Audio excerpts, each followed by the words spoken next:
Hey, Joe. Hey, what's up? What's happening, man? Dude, you ready for game night? Oh, I'm always ready for game night. Oh, game night. I got the cards. I got the snacks. Dude, game night's gonna be great. It's gonna be fantastic. As long as Dan doesn't show up, the weirdo.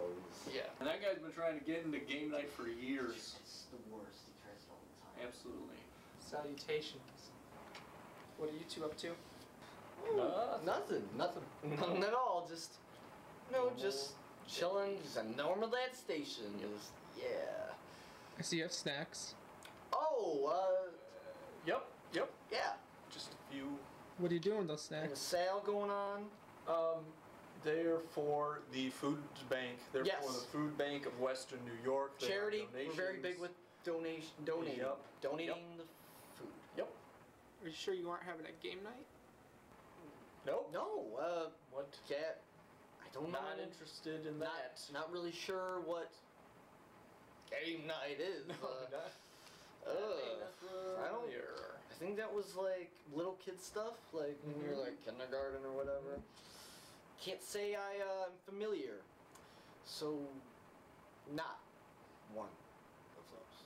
What are you doing here? Yeah. Working on my masterpiece. Oh, It's very it's interesting. That's the word. There it is. Okay. I think the inspiration was. And there it is. Yeah. So great. Yep. So we gotta go donate. Yeah. Food donate and to snacks. and we will see you later. do that. So long. Bye. I don't even want that card.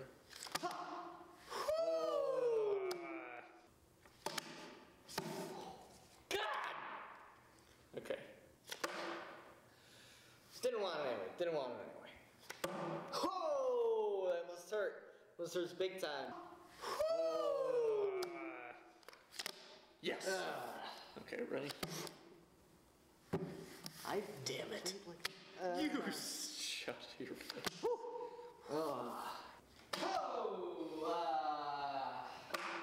I gotta go to the bathroom. I'll be right back. Hey, don't go anywhere. Don't cheat. I won't cheat. Okay. That small bladder of yours, Joe. It's gonna be the end of ya.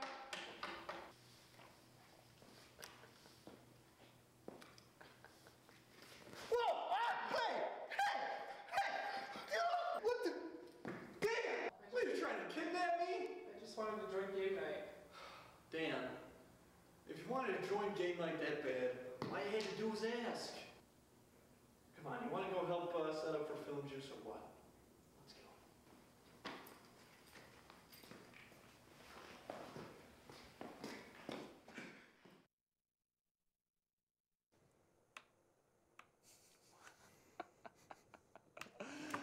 Good after night, everybody.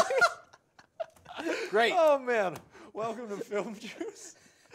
I'm your host, Andrew Canada. I'm your host, Joe Dorado.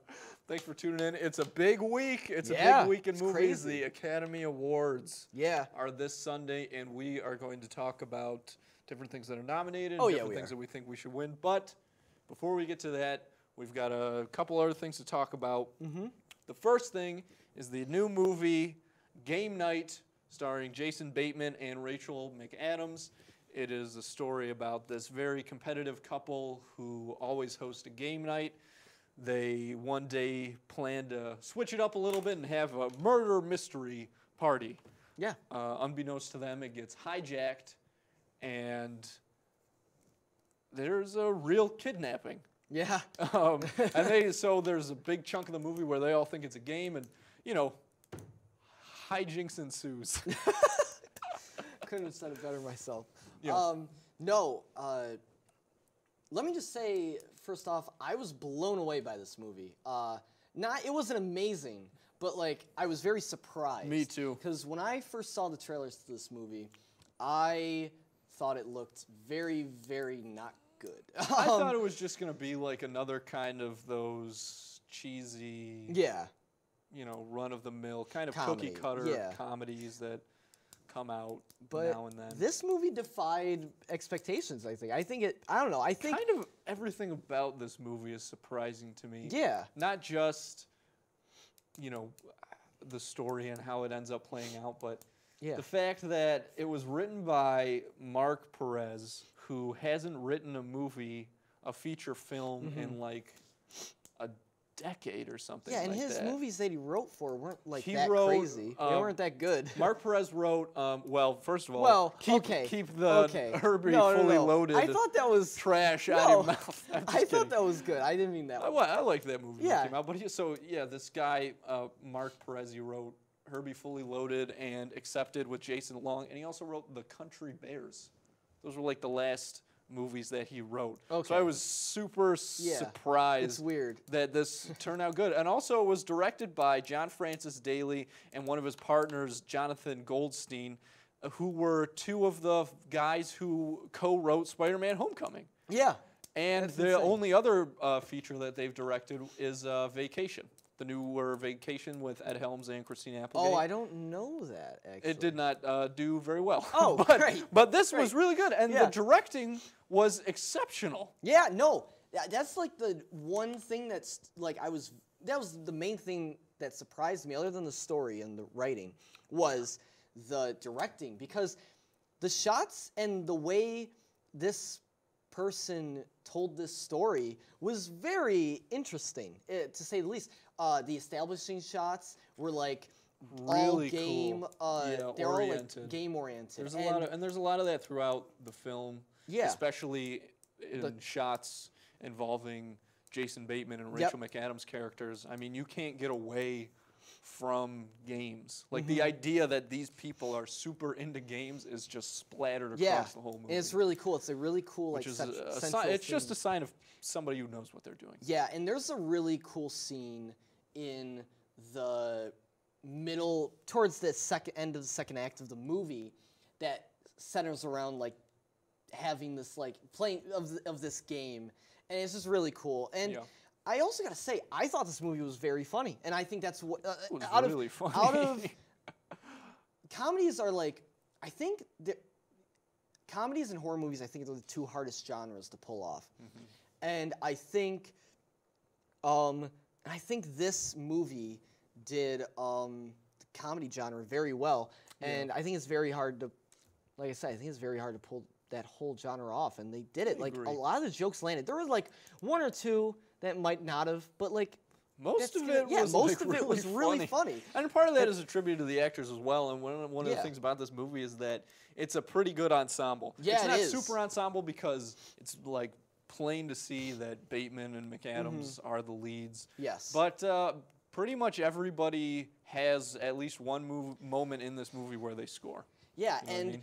there's what was the intro was pretty cool, I thought. It was really cool, and I have that written down in my notes. The opening sequence was very elaborate. And I was was very surprised. And again, it went with the whole central theme of games everywhere, and that was really nice because right off the bat, at least me personally, and I can only assume the rest of the audience, is already more immersed. Yeah, no, and paying attention. It was really cool, and the what's it called? It was very self-aware to a point. Not very. It was self-aware at parts, which I thought was cool, and they did it subtly and they did it right. Which is the right way to do it, I think. It wasn't like a Deadpool or anything. It was very. It's interesting that you bring that up though, because this movie, there is a kidnapping and there's a whole thing about them with the murder mystery. There is an action element to it. Yeah. One scene in particular is exceptionally shot. This very long tracking scene is excellent. So there is a certain blend of humor and comedy. Not to the level that Deadpool did, because that, I mean, unbelievable the way that those two components are so harmoniously blended in that film. But it really, this movie incorporated action elements in the right way, but kept the very, very light tone. Yeah, I completely agree. And the one scene, other thing, other than the what's it called? Other than it being self-aware at parts, I also thought it just did I think it just did the twists pretty cool too. Like I didn't know where the story was going. I thought it was really well done. I don't know. I was very surprised, and it was very funny. It did. There were a lot of twists in this movie, and some of them I definitely did not see coming. Yeah. So we both like it positively. But we know what the best part is. So the best part of this movie is a character. Without a doubt. Is a character named Gary, right? His name's Yep, Gary. Officer Gary. And he's played by... He's played by Jesse Plemons. Yes, who played Todd in Breaking Bad. Yes, and he was in the season premiere of the new Black Mirror season 4. Yes. And so he's been around. He is the best part funny. of this movie. He's amazing. It was so... Oh my gosh. It was the character that he plays is like this super weird guy, and he nails it. I mean, he it's does. Just so dry, and he's such a creep. Right from the end, it's amazing. Right, and they don't overuse him either. Like, no, they use him the perfect amount. It was just so funny, and he steals the show. For his reason alone, you should see this movie. Oh, absolutely. That is. Oh God. Yeah, he's so funny, and the dialogue that they give him is top notch. It's super well written. It's so good. But anyways, yeah, what would you rate this movie? I'm going to give this one a 6.5 because while I was surprised at how funny it was, I had a couple issues with the pacing in the middle, and I did think that the subplot, you'll be able to see when you watch the movie, but I didn't think that the subplot was fleshed out enough. Okay. I'm going to give it an 8. I thought this movie... For me, I thought this movie, it surpassed all my expectations. That's true. And I really enjoyed it. I couldn't really find too many flaws with the movie. So, yeah. All right. We're going to be back in a couple minutes with this week's throwback and then to talk about the Oscars. So stay tuned. We'll see you in a couple minutes. I'll be right back. Hi. You think you're probably sober? Yeah. But you're thinking about taking the back roads home, just in case. If you're probably sober, then why would you do that?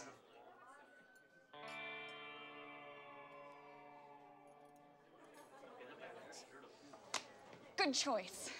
Probably okay isn't okay. If you see a warning sign, stop and call a cab, a car, or a friend. That's a full glass of wine. I'll be chatting you later. There are 16 million children struggling with hunger in America. That's 1 in 5 daughters, sons, neighbors, and classmates who don't know where their next meal is coming from.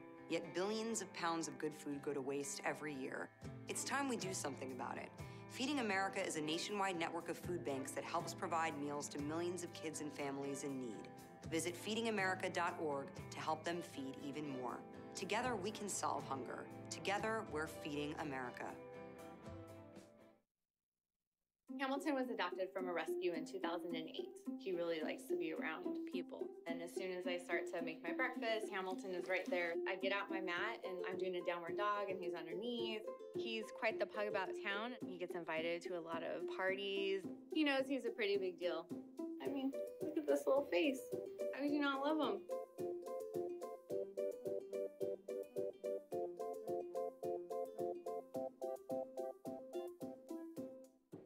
It's me, Artie. Come see what I collected from the Creative Galaxy in my idea box. Transform your world. Will you help me make art? Before you throw it away, Hey, I have an idea. think outside the box. Go be amazing! Give your cardboard box another life. Recycle.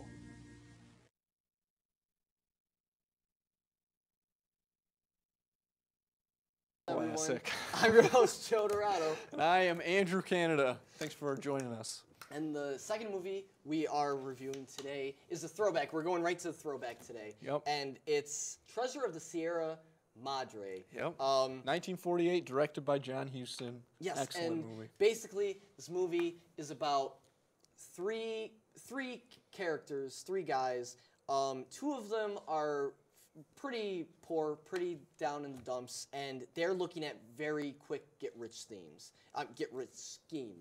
And then there's this third guy who used to be Gold's.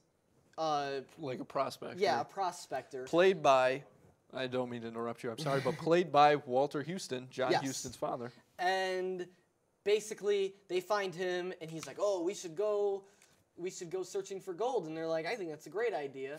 And that's basically the plot of the movie. And then things ensue. And I think we can talk about some spoilers. In Yeah, this movie. what I we think it's were fine. just talking about.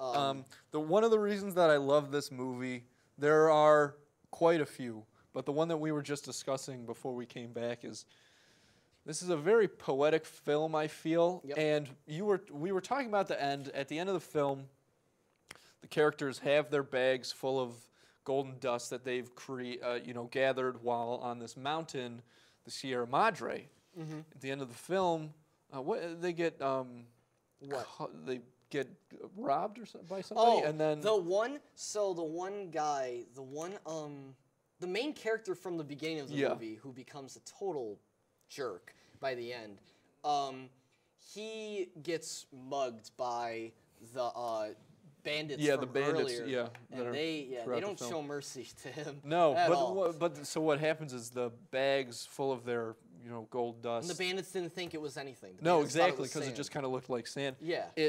The bags, they dumped out the bags, and it blew into the wind back towards the mountain. Yeah. Because, Joe, it's the treasure of the Sierra Madre. Yes. It's the mountain's treasure. Yes. That's why it's called that. No, I know. And I remember watching this movie for the first time. The final shot is very good. I like the final shot a lot. The final shot is they all just kind of laugh about, like, the two characters who in the end just go crazy and laugh about how all of this adventure was for nothing, because they got nothing out of it other than the one guy got shot, and like they didn't gain anything from this other than terrible experience. But and gosh, what a the movie. last shot is there's one bag of gold left and they missed it, and it's like, that's great. I don't know. I like movies like that. No, though. I liked it. I think the end was very not by the numbers. I think it defied, I said this before for the last one, but this movie, the end defied expectations because the end was just out of nowhere. I didn't see it coming. It just didn't hold to normal the beginning of the movie, tropes. The beginning of the movie and the middle of the movie, the beginning of the middle of the movie, I should say, that part is very by the numbers story-wise, I felt. Yeah. And when it was kind of hard to get into this movie at first because I'm like, okay, I've seen this before, and this is an older movie, but I'm like, okay, this seems very not super original or anything. And then right when they get to the mountain, that's where it starts changing. Everything picks up. Yeah, and everything starts changing. The characters start changing as well, as you mentioned. Yes. Which we talked about this earlier. We were discussing how you felt that Howard. Yes, my main issue. They call him Dottie, right? Oh Dottie? no, that's a different character. You're talking about Dobbs. Dobbs. Bogart's character. Yes. Yeah. Dobbs. One of my main issues with this movie is that he got way too he gets crazy. He just becomes a crazy person. He gets super paranoid, and he turns on everyone. Which in one aspect is great because, again, it's like the effects of greed and stuff. And I think that was supposed to, and I agree that should have happened, and I thought that was a great way to like make the story more interesting, for sure, is to just make this main character that you thought was like the protagonist, and all of a sudden make him more of like an antagonist. I thought it was really cool, but it happens so quick. It happens so fast, I think, and it's very drastic. The way it happens, it's not like it's like subtly throughout the movie. Like I think it should have been. It's very much they get to the mountain, and then the next scene, he's like, "Who's stealing my gold?" And it's like, okay, man.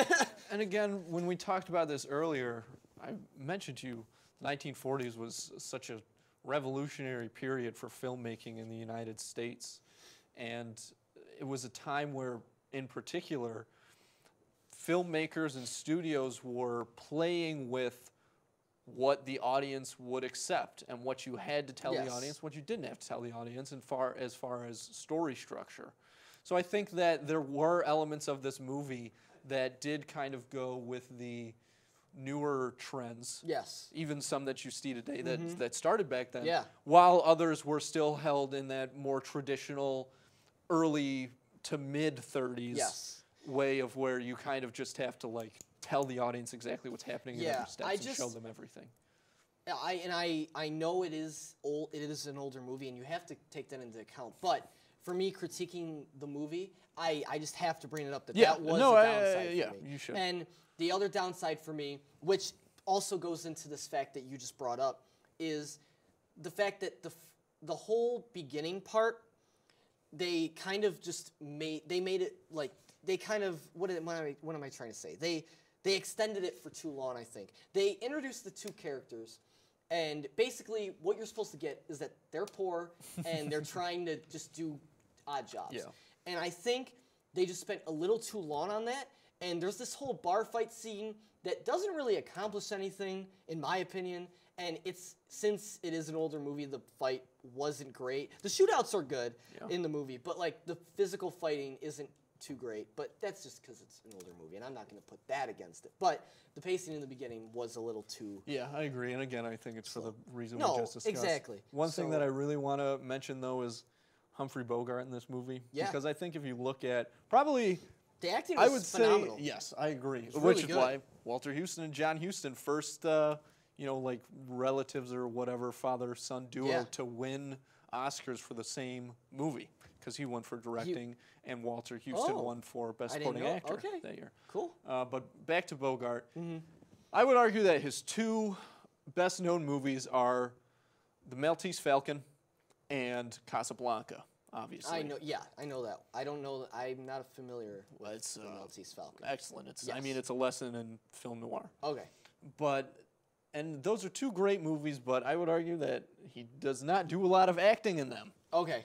But this was the first time where I saw a Bogart movie that he really acted. He did so good, and it was the kind of acting that was very subtle and stuff. So I thought it was really well done. I mean, and he I don't know, he just played the part really well. He played crazy. Exactly, well. which is I mean, because in it's the very other hard movies, not to ham up crazy, and he didn't ham it up as much as I think. And he nailed it. He did such a good job. That was really one of the most surprising facts of this movie. movie. Yeah, so what would you rate this movie? I would give it a 9 because I think it's phenomenal, pretty much across the board, except for those points that you brought up about the pacing in the beginning. Yes, I completely agree. So I'm gonna give it a 9 too. I think those are my only two flaws with this movie. So it just misses one juice box, but I have to say. It was still amazing, and I think it set precedence for later movies. Yeah, so. I believe so, especially in that adventure. So yeah. All right. So we'll be right back after this quick break with the Oscar predictions. So stay tuned. I'll be right back. Hi. You think you're probably sober? Yeah. But you're thinking about taking the back roads home, just in case.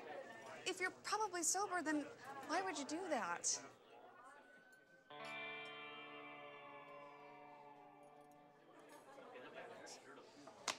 Good choice. Probably okay isn't okay. If you see a warning sign, stop and call a cab, a car, or a friend. That's a full glass of wine. I'll be chatting you later. There are 16 million children struggling with hunger in America.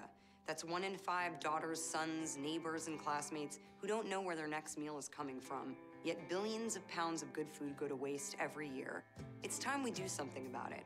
Feeding America is a nationwide network of food banks that helps provide meals to millions of kids and families in need.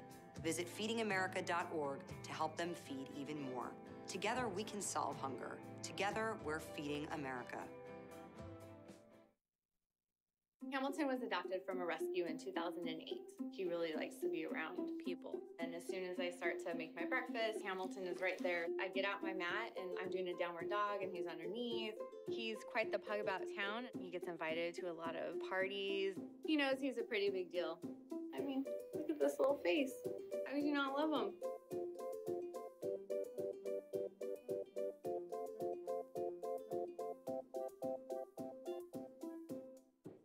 It's me, Artie. Come see what I collected from the creative galaxy in my idea box. Transform your world Will you help me make art? before you throw it away. Hey, I have an idea. Think outside the box. Go be amazing! Give your cardboard box another life. Recycle.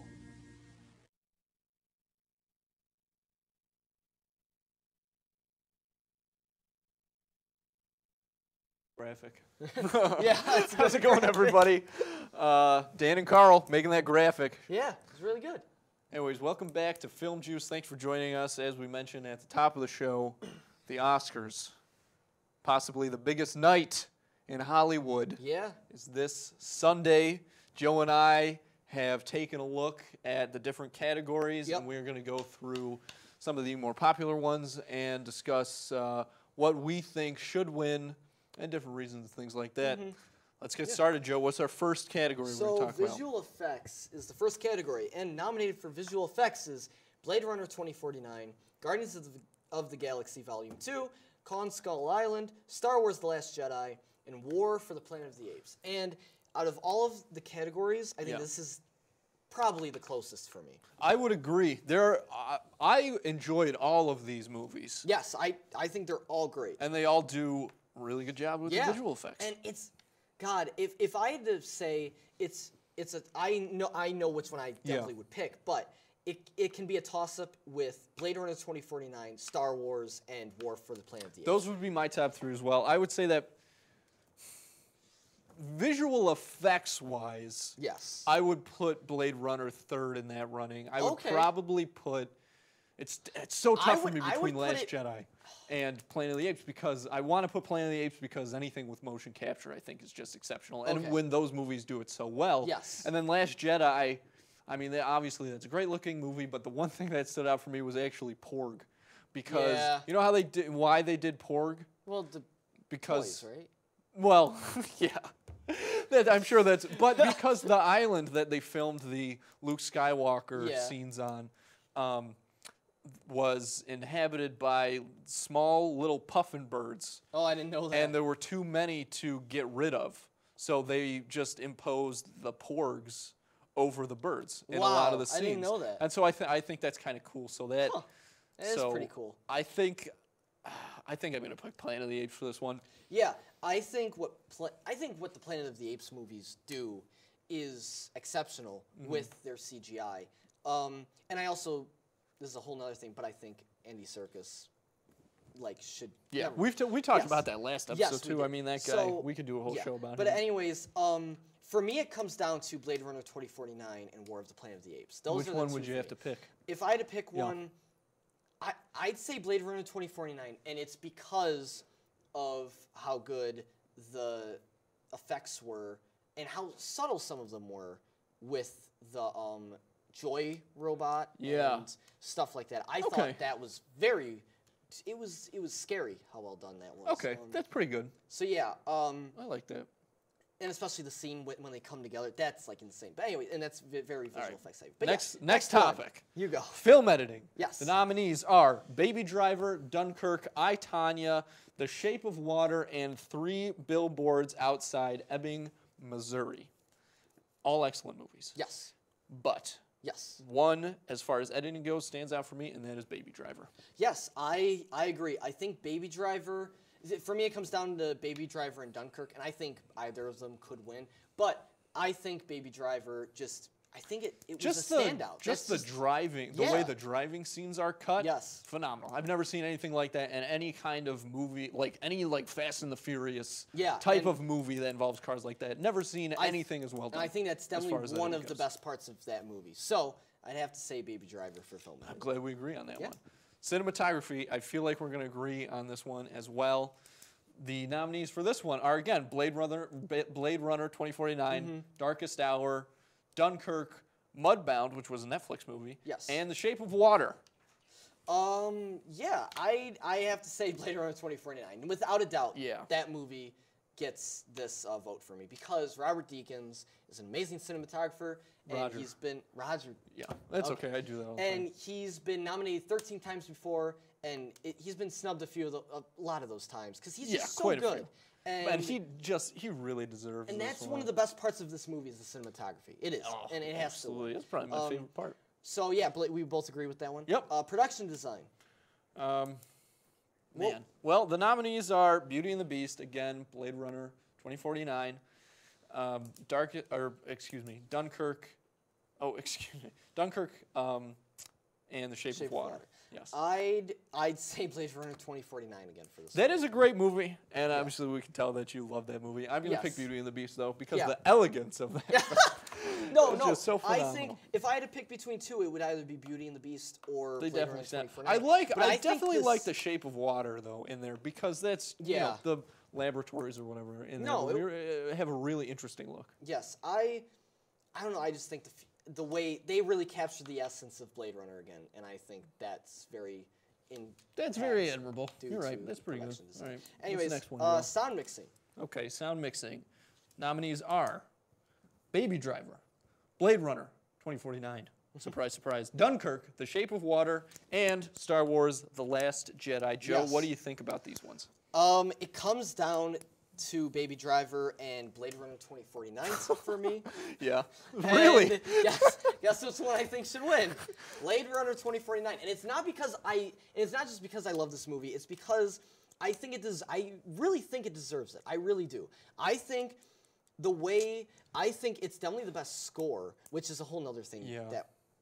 That's just a whole nother thing. But I think the way they mixed the sound in this movie and the way how subtle it is and how it's just it really brings the ambiance and everything into the movie. I think it works very well. I don't know. I think it's seamless. That's why I think it's so good. And I really enjoy the mixing and the soundscape of that movie. Yes. But I'm going to go with Baby Driver. And Baby Driver, I think that because sound is particularly emphasized in that movie. Yes. It's so important to the entire film. I agree. I think either of those can win. And I think either of those will win, but I think definitely one of them will, but I'm saying that Baby Driver's going to win. Okay, original song. Original song. So this is Mighty River, Mudbound, Mystery of Love from Call Me By Your Name, Remember Me from Coco, Stand Up for Something Marshall, and This Is Me, The Greatest Showman. So, which one would you say? Okay, well, I want to say a couple of things before I say which one I think is going to win. Stand Up for Something, I did not like that song. Okay. I don't think it's a jam. Yeah. My black horse for this movie is Mystery of Love. Yes. But, and The Greatest Showman, This Is Me, that's a very elaborate song, and I feel like that's why it's there. I don't feel like there's much more merit to that. I'm not saying it's not a good song, but But if I'm gonna pick which one is gonna win, it's gonna be "Remember Me" from Coco. Yes, because God darn it. Yeah, I agree. It has to be "Remember Me" from Coco. "This Is Me" is really good. That's the other one I considered for this, but "This Is Me," it doesn't. "Remember Me" serves a very big purpose in Coco. That's and right. "This Is Me" does too. "This Is Me" is a big part in that movie. It's more about, I feel like that song, though, is really about, like, this is the song that is just going to let everybody know what the theme of the movie is. Yes, and that's while true. in Coco, it serves, as not just a very emotional song, but something with the plot. Yes, I agree. So that's why "Remember Me" Coco wins. And also, those heartstrings. God, I can't do it. Everybody should see Coco. Yes. Which brings us to animated feature. Yes. Joe, what are the nominations? Boss Baby, The Breadwinner, Coco, Fernandad, and Loving Vincent. And I think the obvious choice, I don't know what other movie could win, is Coco. I agree, and not just because of Disney Pixar's seemingly monopoly for animated features, and ones with smaller budgets or more independent films usually get kind of blocked out by that, which is a shame. But in this particular case, I do think that Coco deserves to win this award because of and we talked about when we reviewed it on the show, the intricacy of the animation. Yes, is on a scale that I personally have not seen before. Yeah, and it's so detailed, and it's just very well done. And it's just a great movie. No, it is just a very good movie. Yes. So yes, definitely animated feature for that. So next one, best adapted screenplay. So this is Call Me by Your Name, The Disaster Artist, Logan, Molly's Game, and Mudbound. Yep. If I had to pick, it's between The Disaster Artist and Logan, but I think it's Logan. I think Logan definitely should win this one, especially since Logan is just, I think that's definitely one of the snubs for this Oscar season. I think it should have been nominated more, but I think it definitely deserves adapted screenplay because it was very well written, I think. It's I think the story is so well done. Like there are a lot of levels to it, which is impressive, particularly for what we would normally deem and that's why I think it breaks new ground, and I think that's why it's so good. That's a great call, Joe, and I agree with you on all those points. However, my pick is The Disaster Artist because can you imagine if anything associated with The Room won an Academy Award? Yeah, I would. Oh my God, it's poop my pants. Yeah, that's a good point. That is a good point. So, best original screenplay. Yeah, we got The Big Sick, Get Out, Lady Bird, The Shape of Water, and 3 Billboards Outside Ebbing, Missouri. So this is where we're getting the big stuff. Yeah, and you have said it, and I've heard a lot of other people say that The Big Sick got snubbed in a lot of categories. But I honestly think that this is the category that it should be nominated. And there are arguments for why it should be nominated for, you know, maybe even Best Picture. Yeah, I think it should. But I don't. I mean, it was a phenomenal movie. I mean, just incredible emotional depth to it. But I'm just not sure. Maybe I don't know what it. Maybe it was a little too mainstream. Does that make sense to you? I would disagree with that. I don't think it was very mainstream at all. But that's just my take on it. But the thing that stood out to me most about this movie is that the story is incredibly well written. And it is. And it deserves it does deserve, and I will agree with that. I think it deserves Best Original Screenplay for that reason. We'll go to the next one. We're getting into the bigger categories here. Yeah. Actor in a supporting role. We have Willem Dafoe, a favorite, for The Florida Project. Woody Harrelson for 3 Billboards Outside Ebbing, Missouri. Richard Jenkins for The Shape of Water, Christopher Plummer for All the Money in the World, and Sam Rockwell also for 3 Billboards Outside Ebbing, Missouri. Yes. What do you think for this one? I'm curious. Because I think this is kind of a difficult one, but for me it might be different than I somewhat agree with that. I'm glad that Christopher Plummer was nominated because when he took over for Kevin Spacey in All the Money in the World, I mean, that was incredibly difficult to do and reshoot that. Yeah. But Sam Rockwell wins this award. Yeah, I was going to agree. He won the Golden Globe. He deserved that, and he deserves the Oscar for it. I think he was also, like, a really big, he was also, like, a really good, his character had a lot of, development throughout the movie. I don't want to spoil it, but it was very good. So yes, definitely him. Yep. Next one, we got to keep going. Actress in a supporting role. This one, there's a definite standout for me as well. The nominees are Mary J. Blige for Mudbound, Allison Janney for I, Tonya, Leslie Manville, Phantom Thread, Laurie Metcalf in Lady Bird, and Octavia Spencer, The Shape of Water. Yes. If I had to pick one for this one, I'd say Allison Janney, I, Tonya. Absolutely. Yes. If you have not seen that movie, go see it for many reasons, but go see it because of her character. Really good. She does so well as Tonya Harding's mom. Yes, she does. I mean, she is that character. So good. So good. Yes. Okay. So let's keep going. We just got to keep moving. Yeah, I know. We're running out of time. She was really good. Actor in a leading role. Timothy Chalamet, Call Me By Your Name. Daniel Day-Lewis, Phantom Thread. Daniel Kaluuya, is that? Yeah, that's close enough. Get Out. Gary Oldman, Darkest Hour. Denzel Washington, Roman J. Israel. This is an interesting category. This is. I feel that all of these guys could deserve to win. Yes. I think that, but the two who I think are most likely to win, well, I'll say the three who I think are most likely to win are Gary Oldman, because he made The Darkest Hour. Yes. Like, he made that movie. And Denzel and Daniel Day-Lewis. And the reason that I think that Denzel could win is because when last year for Fences, everybody thought that he got really screwed over. Yeah. And the and you know how the politics of the Academy works. So if I had to pick, see, I don't agree. I don't think he's going to win, but I think he could win. He's going to win. Daniel Kaluuya. No, I didn't, because I don't think he's going to win. I think Daniel Kaluuya is going to win. I respect Daniel Day-Lewis. I think he's going to win just because it's his last movie and they're going to want to give it to him. Yeah. That's the only reason I think he's going to win. Yes, and if he does win for that, great. But I think Daniel Kaluuya Do you think that he did the best job of everybody in this movie? Or like nominated? I just really, I didn't see all of these movies in particular, but of the ones I've seen, I think he or Timothy Chalamet. Yeah. Probably should win. All right. But yes. Actress in a leading role, staying out for this one also. Sally Hawkins for Shape of Water. Frances McDormand for 3 Billboards. Margot Robbie, Tanya, Saoirse Ronan for Lady Bird. Yes. And Meryl Streep for The Post. What do you got? I think, for me, it's either Saoirse Ronan for Lady Bird or Frances McDormand. It's one of those.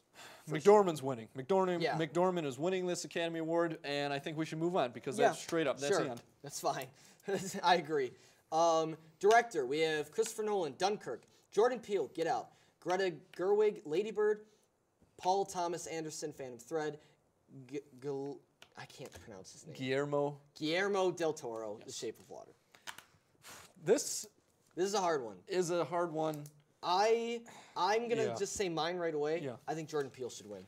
I agree. I think what he did with that movie and how he presented that movie, it could have gone. That movie could have been not great, and he did it. I don't know. I think he just did. Really the direction of that film is unbelievable. Yes. People don't talk about it enough because obviously the story is so incredible and very, it's different. Yes. It's very unique. But, I mean, everything from the blocking to the lighting in that movie drives me crazy. It's really, All right, Joe, here's the big one. Best Picture, here we go. This final one. Call Me By Your Name, Darkest Hour, Dunkirk, Get Out, Lady Bird, Phantom Thread, The Post, Shape of Water, 3 Billboards Outside of Ebbing, Missouri. Okay, really quickly. I personally don't think The Post should be in this category. I didn't think it deserved Best Picture nominee. That's me personally. Anyways, I think it deserves. I think a better movie should have been put there. What, like Logan?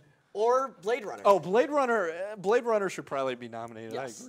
I agree. Anyways, for me, it's either Dunkirk, Get Out, or Lady Bird, or 3 Billboards. So I'm gonna say so many good ones. Yeah, I'm gonna say Get Out. I'm gonna say Get Out too. That movie deserves to win. I think it does. Super original, and as we just touched on, the directing could not be better, and the acting is so good, and there's so many parts. And best how movie, best he did movie of the year. And the message, it was all best just movie of the year.